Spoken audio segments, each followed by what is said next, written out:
E aí, pessoal, tudo bem com vocês? Eu sou o Aaron, sou especialista em ciência de dados e hoje a gente vai dar sequência à nossa série sobre inteligência artificial, onde a gente vai tratar sobre os autoencoders, né? Um pouco mais voltado ali para a parte de geração de imagens, né? Logo mais aí na frente do vídeo a gente vai discutir bem sobre como isso funciona, inclusive conversando um pouco ali sobre inclusive fazendo uma conversa, né, com as GANs, as Generative Adversarial Networks. É um tema bastante interessante, então assiste esse vídeo até o final, considere compartilhar esse conteúdo. Se você gostar do conteúdo, deixa o seu like aqui no vídeo, considere comentar também nesse vídeo aqui e ativar as notificações do canal. Os comentários aqui no YouTube são muito importantes. O YouTube entende que todos os vídeos em que você comenta, eles têm mais relevância para você. Beleza? Então, deixa a sua sugestão, deixa a sua dúvida, abra discussões aqui nos comentários, fiquem à vontade, os comentários são de vocês. Vamos pro vídeo.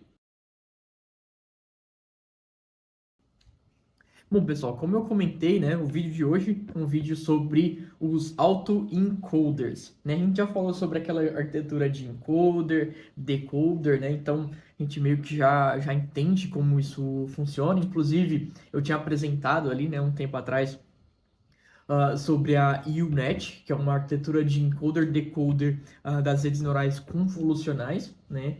Uh, Enfim, bastante interessante, né? Como isso funciona. E aí, bom, o que a gente tem, né? Uma das possibilidades, obviamente, quando a gente estava falando daquela UNet, né? A gente estava falando principalmente da semântica da imagem, né?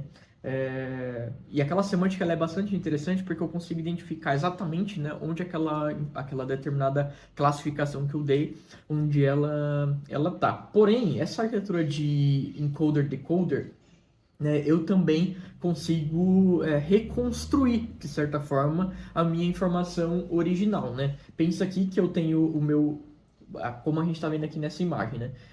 Eu tenho a minha informação original, os meus pixels, né, da minha informação original. Eu tenho aqui a minha informação com algum ruído, ou seja, eu perdi algumas informações de alguns pixels, né? Então, eu tenho a minha imagem original, tenho a minha informação com ruído. Eu removi esses pixels. Isso é bastante interessante, porque entendam que aqui eu estou falando também sobre uma informação de compactação, né? Então, eu não preciso de todas as informações originais para que eu consiga reconstruir a minha informação lá na frente, né? Dentro dessa arquitetura de encoder-decoder, né?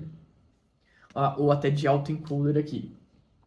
Eu destruo parte da minha informação, ou seja, acabo incluindo aqui, de certa forma, um ruído, né? Eu apresento essa informação com ruído para o meu encoder. Meu encoder vai interpretar toda essa informação que está aqui, né?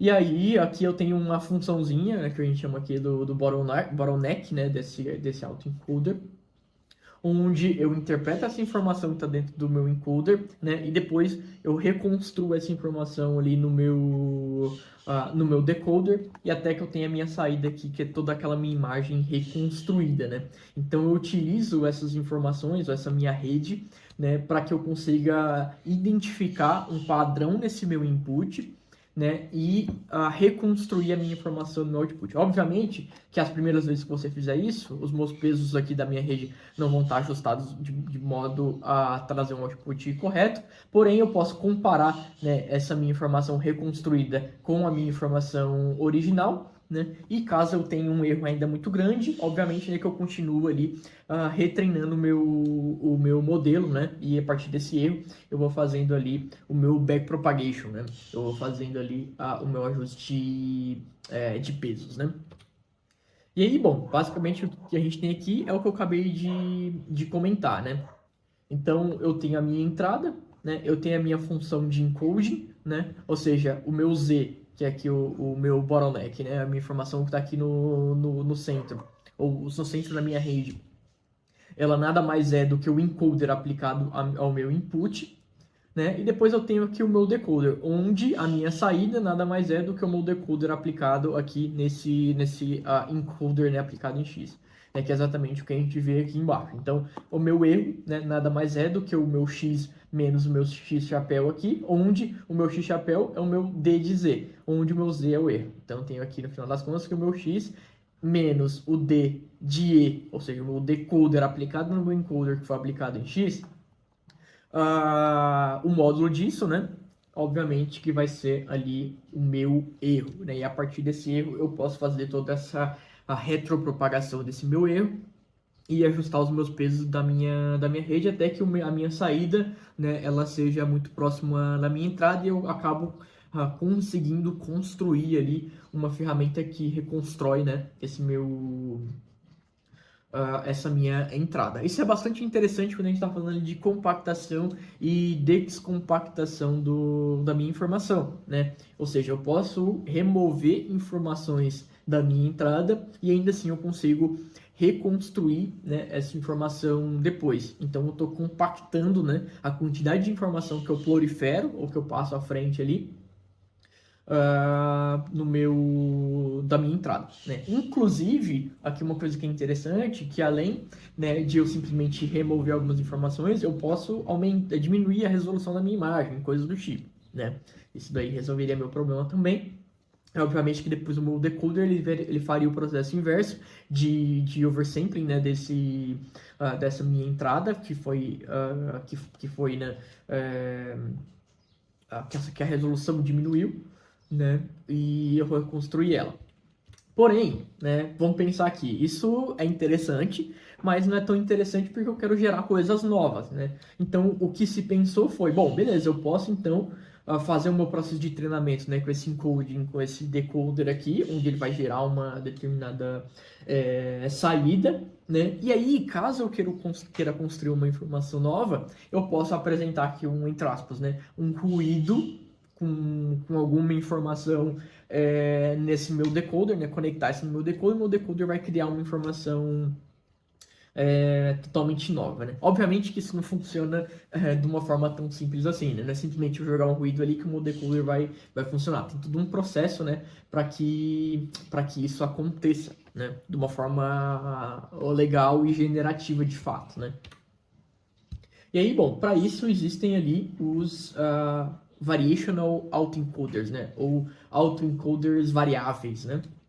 O que seria isso? Bom, vamos pensar no mesmo processo que a gente tinha, né? Eu tenho um determinado input, esse determinado input, ele sofre, né, um processo de encoding, ou seja, eu posso aumentar a resolução, eu posso remover alguns pixels, eu posso fazer algumas informações que vai reduzir essa informação, e depois o meu decoder ele tem esse papel de reconstruir, né, essa minha informação.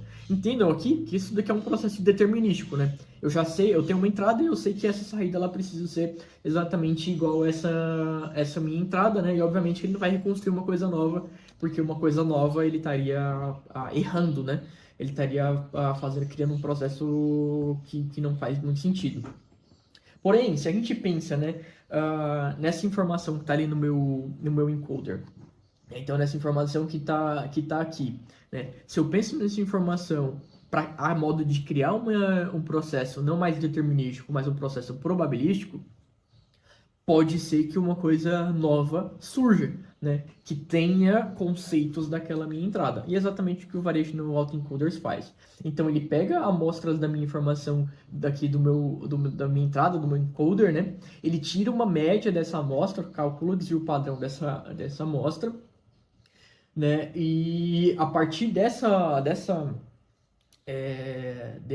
distribuição normal que ele acaba criando, né, da média e do desvio padrão, é que eu vou tirar novas amostras para apresentar para o meu decoder, né? Então, não mais vou apresentar aquele meu input de fato pro meu modelo, aquele input que é totalmente determinístico, eu vou apresentar uma distribuição, amostras de uma distribuição normal, né, que é probabilístico. E aí sim ele consegue, né, de certa forma ali criar coisas novas. E aí o que eu faço é que o meu erro não mais vai ser a minha diferença, né, entre a minha entrada e a minha saída, mais a diferença entre a minha entrada e a minha saída, mais, né, um termo aqui que a gente chama de Kubeck-Leibler, não sei se eu estou falando certo, tá? Mas a divergência de Kubeck aqui vai ser calculada e adicionada, né, a esse meu erro. E exatamente esse daqui é o meu termo determinístico que vai fazer, que vai criar nessa possibilidade de eu criar coisas novas, né? E aí, bom, esse processo aqui já é um processo bem mais interessante porque eu consigo criar variações, né, daquela minha entrada. Algumas coisas que são importantes aqui, né, é que obviamente que esse novo conjunto, né, ele precisa ter duas características. A primeira dela é a característica de continuidade, né, ou seja, dois pontos próximos ali, ele não deve dar resultados completamente distintos depois que decodificado, né, não pode ser uma coisa muito aleatória. Ele tem que ter uma similaridade quando eles estão próximos, né? E depois a completude, né? Ou seja, para uma distribuição de ponto amostrado, essa informação ela precisa sim ter um significado, né? Depois de decodificada, ela não pode ser uma informação que está totalmente perdida ali, né? No meu conjunto universo. Inclusive, é exatamente uma coisa que a gente garante que isso aconteça é quando eu regularizo, né, esse meu conjunto. Então, por exemplo, o que acontece quando eu não regularizo, né, esse meu conjunto é que eu vou ter aqui as amostras, né, que ele tirou. Quando eu vou calcular aqui um ponto novo, eu não consigo calcular um ponto novo porque ele não está próximo de nada aqui, né? Quando eu regularizo, né, esse meu conjunto, aí as coisas começam a fazer mais sentido porque ele vai estar em algum ponto mais próximo de algum dos outros, né? E aí sim eu consigo classificar ou criar uma coisa nova que faça de fato sentido. Então esse processo de regularização ele é extremamente importante por isso, né? Para garantir aquela ideia de continuidade, né? E outra coisa aqui que é interessante também, né, de ressaltar, né, o que a gente estava falando ali atrás, de que aquele erro ele era calculado, né, com base na diferença entre a minha saída e a minha entrada, mais aquele termo de convergência. Obviamente, né, que se eu mantenho essa informação aqui dentro do meu Z aqui, né, que é aquele meu centro ali, né, do meu processo, né, depois do encoder, ou seja, quando eu falo que isso daqui, ele é aleatório, né, ou probabilístico, e todas as outras informações são determinísticas, eu não consigo fazer o backpropagation disso daqui, né, não tem como eu fazer a retropropagação de uma informação probabilística, eu preciso fazer a retropropagação de uma informação determinística. E aí, para isso, né, o que a gente faz é uma reparametrização disso daqui, que é onde eu incluo uma informação de errozinho aqui. E é que, tipo, cara, tem muita matemática aqui, não vamos entrar no mérito disso, tá? Mas eu incluo essa informação de erro aqui, que ela é calculada dentro aqui de Z. Mas quando eu faço retropropagação desse meu erro, né, esse parâmetro aqui, ele não sofre, né, nenhuma interferência da retropropagação, e aí eu consigo, de fato, retropropagar aqui, né, o meu erro. É tudo ali em nós determinístico, né? Então eu preciso fazer essa reparametrização para que eu consiga fazer a retropropagação, né? Para que eu consiga fazer o processo de backpropagation, né? Então isso também, essa reparametrização ela é bastante importante, né? Obviamente que vocês vão encontrar, até deixei algumas fontes aqui, vou deixar também na descrição do vídeo, vocês podem entender um pouco melhor como isso funciona matematicamente, mas assim, a grosso modo, né, o que eles fazem é de fato essa reparametrização para que eu consiga, né, incluir esse fator randômico ali no meu processo, né, mas que isso não impacte no meu quando eu for fazer retropropagação, né, para que eu consiga, né, de fato fazer essa retropropagação.